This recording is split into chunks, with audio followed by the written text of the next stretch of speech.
It was almost midnight. The sky over Earth Colony 9 was quiet and dark. The twin moons hung above like two silent watchers. Jason, a simple human farmer, was finishing his daily work. His boots were muddy, and his hands smelled of soil and plant oil. Jason lived alone on the edge of the colony, far from the big cities. He grew food, vegetables, fruits, and herbs, in a large greenhouse with thick glass walls and warm light. On this cold night, he was just about to lock the doors and go to bed when something strange happened. Rustle. Jason froze. He heard it again. Rustle, rustle, crunch. It came from inside the greenhouse. His heart jumped. Was it a wild animal? A thief? Grabbing his flashlight and his old hunting rifle, Jason moved slowly toward the door. He turned off the greenhouse lights from his wrist pad, then unlocked the door quietly and stepped inside. The plants stood in long rows, their green leaves glowing faintly in the moonlight coming through the glass roof. He heard movement again, near the tomato section. Jason crouched low and aimed his light. There, a figure, small, thin, and wearing a hooded cloak, was kneeling beside the vegetable beds. It moved quickly, grabbing tomatoes, carrots, and leafy greens, stuffing them into a dirty cloth sack. Jason stepped forward. "Hey, stop right there!" The figure spun around and froze in place. Then it dropped the sack and raised its hands in fear. Jason took a breath and lowered his rifle. "Who are you? What do you think you're doing?" The figure pulled back, the hood slowly, revealing a face that was not human. Her skin was a soft pale blue, and her eyes were wide and glowing silver. Two small ridges ran down the sides of her face like alien tattoos. She looked young but tired. Her lips trembled as she opened her mouth to speak. "I'm sorry," she said in broken English. "Please, don't hurt me. I just needed food." Jason blinked. He had seen aliens before. Many worked in cities or were refugees after the last galactic war. But this one, she looked like she hadn't eaten in days. Her clothes were torn. Her fingers were thin like bones. "I didn't want to steal," she whispered, kneeling down. "But my children, they are dying of hunger. Please." Jason felt a mix of anger and confusion. "You have children?" She quickly reached into her cloak and pulled out a small hollow photo. It flickered to life in her shaky hands. 3 tiny alien children, all with big eyes and skinny bodies, were sitting in what looked like a cave. One of them was coughing in the image. Another had a blanket made of old bags. "My name is Sirla," she said. "I'm a widow. We escaped the camps. We're hiding in the old mines. No one will help us. We are not registered. If the guards find us, they will send my babies to the labs." Jason had heard rumors about illegal alien testing, about children vanishing in refugee cleanups, but he had never believed them. Now this woman, dirty and desperate, was kneeling before him in his own greenhouse, telling him a horror story with tears in her silver eyes. He looked down at the spilled vegetables on the ground. "You should have asked," he said. Sirla bowed her head. "They would never believe me. Please, if you call the patrol, I understand, but I had to try." Jason didn't answer. He just stared at her. There was silence. Then, slowly, Jason turned off the safety on his rifle. Sirla flinched, but instead of pointing it at her, he pointed it at the greenhouse door. "If anyone asks," he said softly, "I never saw you. Take the sack. And tomorrow night, come back. But don't bring trouble here." Sirla looked up, her eyes wide in shock. "You're letting me go?" she asked. "I'm giving your kids a chance," Jason said. "Don't waste it." She nodded fast, grabbed the sack, and stood up. Before leaving, she whispered, "Thank you, human. I swear I won't forget this."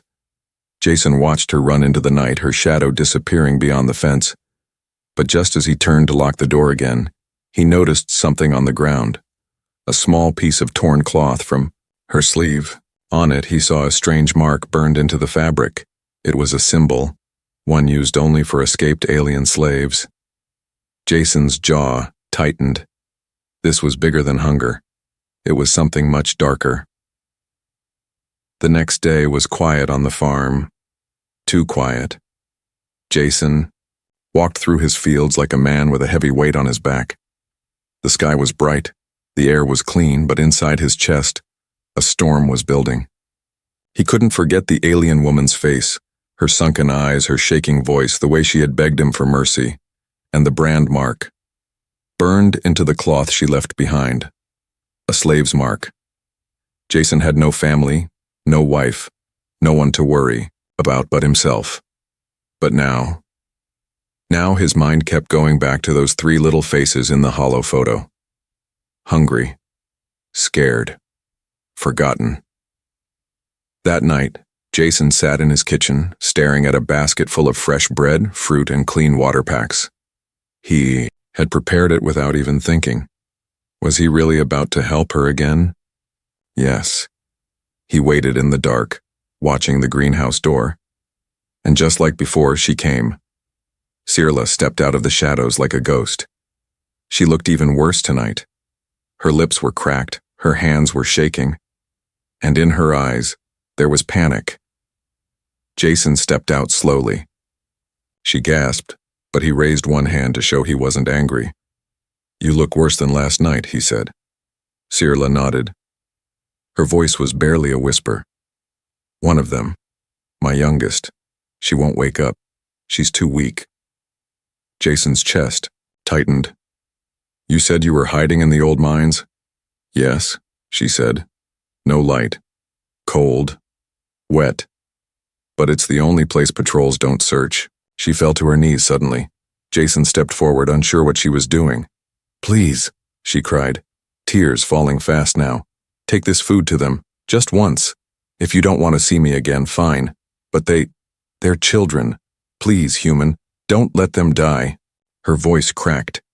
It was the kind of cry Jason hadn't heard in years, not since the war, not since he'd seen mothers screaming over small bodies wrapped in cloth.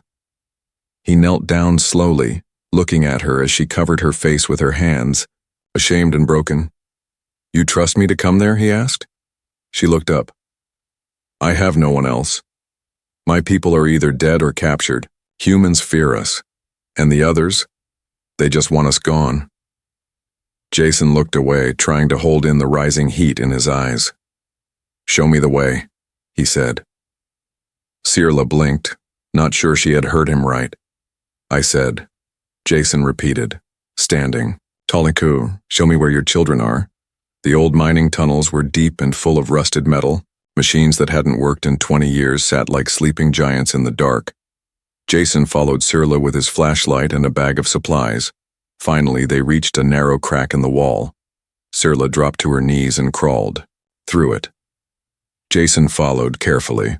What he saw on the other side would stay with him forever.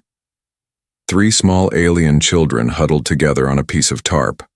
One was coughing, another shaking, and the youngest, barely breathing, was curled. In a ball with sunken cheeks and cracked lips, Jason froze. They weren't monsters. They weren't threats. They were just kids. Sick, cold, and forgotten. "My baby's name is Yana," Sirla whispered, touching the smallest child. "She hasn't moved since morning." Jason stepped forward and opened the food bag. He pulled out a warm cloth, gently wrapped it around Yana, and placed water near her lips. She didn't drink, but a tear slipped from her eye. "She hears you," he said. "She's still fighting." Sirla turned away to wipe her face, but she couldn't stop the sobs now. Her body shook with silent cries. Jason sat down next to her. He didn't say anything. He just placed his hand on her shoulder. In that dark, cold cave, a human sat with an alien, not as enemies, but as 2 souls trying to survive in a world that had forgotten mercy. Jason didn't sleep that night. He sat on the edge of his bed, staring at the blank wall, hearing the sound of little Yenna's weak breathing in his mind. Her small hand had touched his finger, just for a second. It was cold, but alive. That moment changed something in him. By law, he was supposed to report unauthorized alien contact. Even helping a branded alien, especially one with children, could send a human to prison. Jason knew the rules, but he also knew what he saw.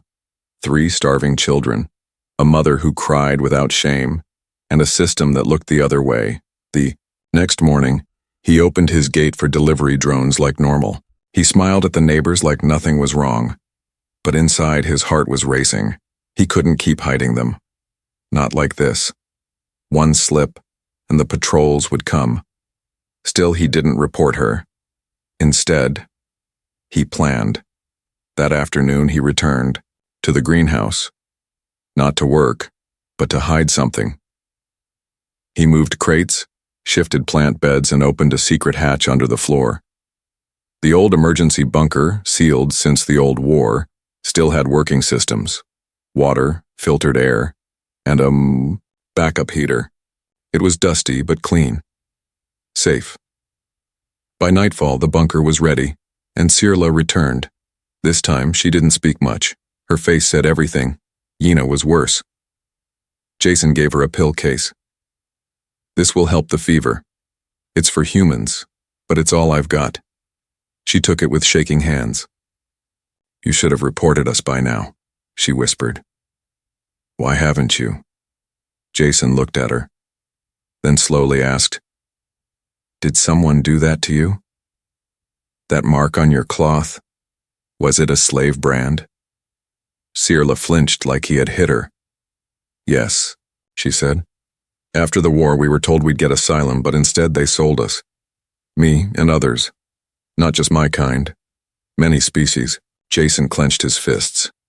Sirla continued. I escaped when one of the labs was bombed, but I was already pregnant then. They wanted hybrids, my babies. They were made in pain. But they are still mine. And I will die before I let them be taken again. Something dangerous, and now, he was part of it. He was part. Jason didn't say anything. He just looked at her. Really looked.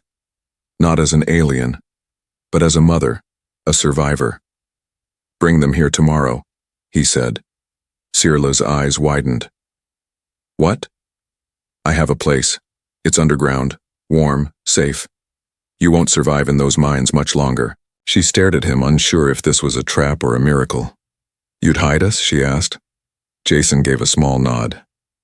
I can't change the whole system, but I can open one door.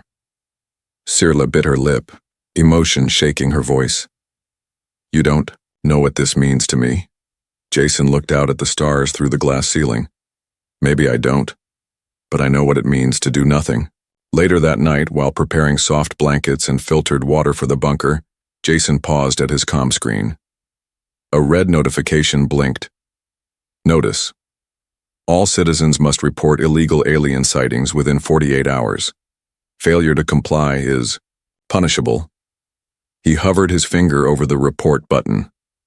The system waited for his voice. One word, and he'd be free of danger. But he turned off the screen. He chose silence. Far away, Sirla looked at her sleeping children. For the first time in many nights, she allowed herself a small smile. Someone out there had chosen to help, and for the first time in years she whispered to herself, "We may live." By the time Sirla returned the next evening, the skies above Colony 9 were clouded with dust from incoming patrol ships. Something was happening. In the nearby sectors, Jason could feel it in his bones, but his focus was on one thing: the bunker. He opened the hidden hatch and helped Sirla down. This time she carried not just a food sack, but her 3 children wrapped in a long, thick cloth. One by one, she revealed their tiny, fragile forms. Jason stood silently as she placed them on a clean mattress inside the bunker. The air was warm, the lights low and soft. Safer than the mines, safer than anything they'd known. The youngest Yana was still weak, but she stirred. "She's breathing better," Jason said softly. Sirla nodded, her eyes full of silent hope. Then Jason noticed something odd. Their middle child, maybe 5 or 6 years old, had small pale patches on his blue skin. Not bruises, not scars, but human-colored skin. Jason's eyes narrowed. And then the boy looked up. His eyes were hazel. Human hazel. Jason stepped back slightly. What? Sirla saw his face change. She knelt quickly beside her child, shielding him. They did things to me, she whispered. When I was taken, the labs ran trials, breeding programs. I didn't even know I was pregnant until I escaped. Jason's mouth went dry. These children, they're not fully alien? Sirla nodded slowly. They are hybrids, half me, half something else. Not always human. Some didn't survive. But mine did.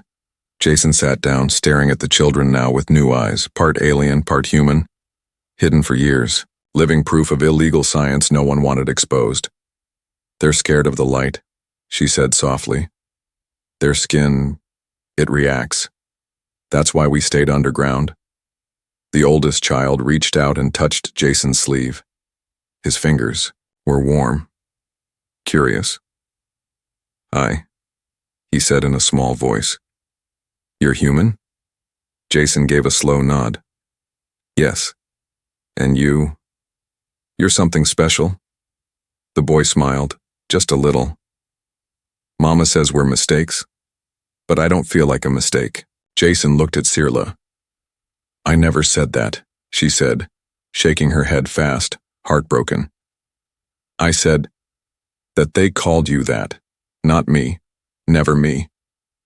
Jason stood up, his face serious now. These children, if the wrong people find them, they won't just be locked up, they'll be studied. Forever, Sirla whispered. That's why I ran.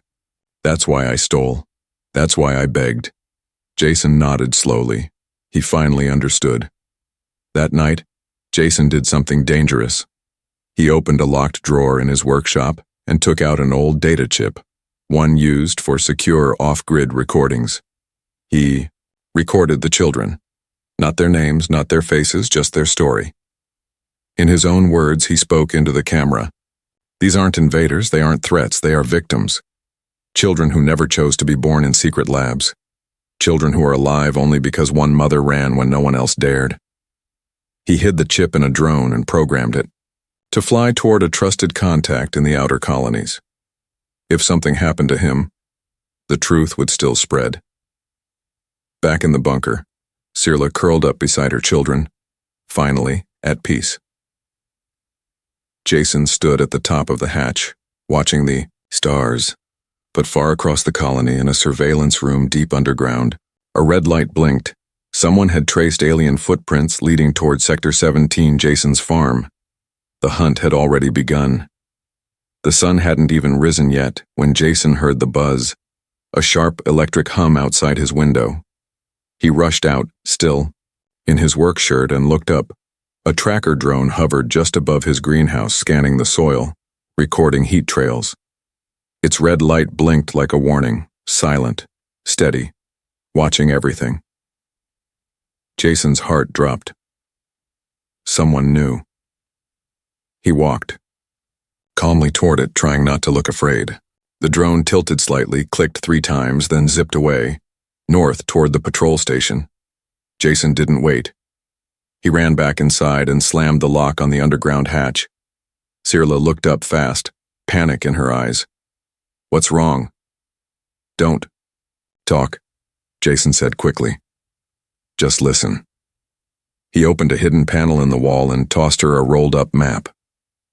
If something happens to me, he whispered, take this path through the woods. There's an old junker ship past the ridge. It doesn't fly anymore, but it hides heat signatures. Sirla's voice cracked. Are they coming? Jason nodded. Not yet, but they're close.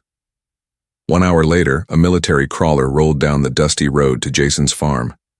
It looked like a steel insect, huge wheels, gun mounts, and armored glass windows. 2 patrol officers stepped out dressed in silver exosuits. They approached Jason as he pretended to harvest lettuce. Good morning, the taller one said coldly. We traced unauthorized movement near your sector, possible alien activity. Jason wiped his hands. Might have been wild Farnox rats. They get in sometimes. I've been laying traps. The other officer scanned him slowly. Anyone else living on this land? Jason shrugged. Just me. No one comes this far out? Mind if we look around? Jason smiled. Of course. They searched everything, the barn, the greenhouse, even the old shed near the fence. Jason kept them away from the underground hatch by dropping a shovel on a nearby pipe, causing a distraction with leaking water. The younger officer sneered. If you're hiding anything, you know the law. Jason nodded slowly. I know the law. But what he didn't say, what burned inside him, was that the law had no heart. That night, Sirla helped Yenna sit up and drink soup. It was a small thing, but it meant hope. They came, Jason told her. 2 officers, they're watching now. Maybe more will come next time. I'll go, she said quickly. I'll take them and leave. No, Jason said firmly. That's what they want. For you to disappear, to vanish, so no one asks questions. He looked at her, his voice lower. I sent out a message. A recording. It's in the hands of someone I trust. If I vanish, that story goes public. Sirla stared at him. You'd risk that? Jason nodded. I'm just a farmer, he said. But even farmers get tired of silence. Meanwhile, in the command post of Colony 9, a female officer stared at the drone footage, zoomed in, slowed it down. A thermal signature showed 4 small figures moving underground. Ma'am, said her assistant, those heat patterns, they don't match any known wild species. The officer's eyes narrowed. Issue a soft lockdown on Sector 17. Quiet. No alarms. She leaned back. If they're hiding something, she said coldly, we'll smoke them out. But back on the farm, Jason stood above the underground hatch and dropped a laser cutter beside it. What's this for? Sirla asked. Jason looked at her. Just in case they come, he said. And I'm not here to open the door. The hunt had truly begun. But Jason wasn't planning to run, he was planning to fight, not with weapons, but with the truth. Jason stood at the edge of his field watching the sky. He had always loved the sunrise, but today, it looked like fire. Red streaks spread across the clouds, and from far away he saw them. 3 patrol ships moving like shadows over the horizon. They were coming. He had no more time. He walked back fast toward the greenhouse, but he didn't go underground. Instead, he opened his shed and pulled out something from the very back. An old hover cart, dusty and loud. He hadn't used it in years. But now it would be his only chance. He loaded it with blankets, medicine, water packs, and food. So much food. Then he unlocked the hatch and called down. Sirla's face appeared, pale with fear. They're coming, Jason said. We move now. Sirla held her sleeping daughter close while the 2 older children helped carry the bags. They climbed into the hover cart, confused and quiet. Where are we going? She asked. Jason turned the engine on. Not far, just enough to throw them off. They drove fast, through side paths and old dirt trails, until they reached a collapsed grain silo deep in the woods. Jason stepped out first and cleared the entrance. Inside, under the rubble, he had prepared a backup hiding spot. Warm, dry, and hidden by nature itself. This is where you'll stay, he said, just for now. Sirla stared at him. You're not staying. Jason shook his head. If I vanish with you, they'll follow. But if I go back and lie again, I buy you time. Her voice cracked. They'll arrest you. Maybe, he said. Maybe worse. She grabbed his arm. Why are you doing this? You could have turned me in the first night. You still can, and no one would blame you. Jason looked at her, not at her blue skin or her alien face, but into her eyes, her mother's eyes. Because I'm tired of watching people suffer, he said softly, and doing nothing. He returned to his farm just as the first ship landed. This time they didn't knock. 4 armed patrol guards stormed the property. A commander stepped out behind them, holding a scanner that beeped fast. Where are they? She asked, her voice like ice. Jason raised his hands. Who? Don't play dumb, the commander snapped. Your greenhouse, your soil, your fence, all show signs of alien presence. Where are the fugitives? Jason stared straight at her. Gone. The commander stepped closer. Gone where? Jason didn't blink. Into the woods, maybe the mines, I don't know. But if you're looking for scared children and a sick mother, you're too late. Her face twisted. You helped them escape? Jason didn't move. That's illegal, she said. You're confessing to treason. Jason smiled. No, I'm confessing to being human. The guards surrounded him. The commander raised her hand. But just then, a comm alert beeped on her wrist. She looked down. A video was playing. Jason's voice, his hidden recording, had gone live all over the net. If I disappear, know this, they were children, and we hunted them like animals. Is that the future we want? Jason stared at her as the color drained from her face. All around the world, people were watching, and for the first time in years, the law had eyes on it. Back in the woods, Sirla held her daughter tight and listened to the silence. Then, one of the boys pointed to the sky. A civilian drone flew overhead. With a banner hanging below it, it read, "You're not alone." Jason had made his choice, and it echoed louder than any weapon. He chose to protect. He chose to speak. And now, the world had to choose too. Jason was handcuffed, sitting on a cold, metal chair in the back of a patrol ship. His face was bruised but calm. His eyes were steady, watching the sky through the small window as the ship flew toward the colony detention tower. In front of him, two guards whispered to each other, watching the news on a small hollow screen. "Did you see this?" one said. "It's everywhere. His recording, it broke the net." Jason closed his eyes. The truth had finally escaped. Across Earth and the colonies, the story was spreading like fire. Farmer risks his life to save hybrid alien children. Illegal labs exposed, secret breeding programs uncovered. Children, born of pain, now given hope. Protests began in the capital.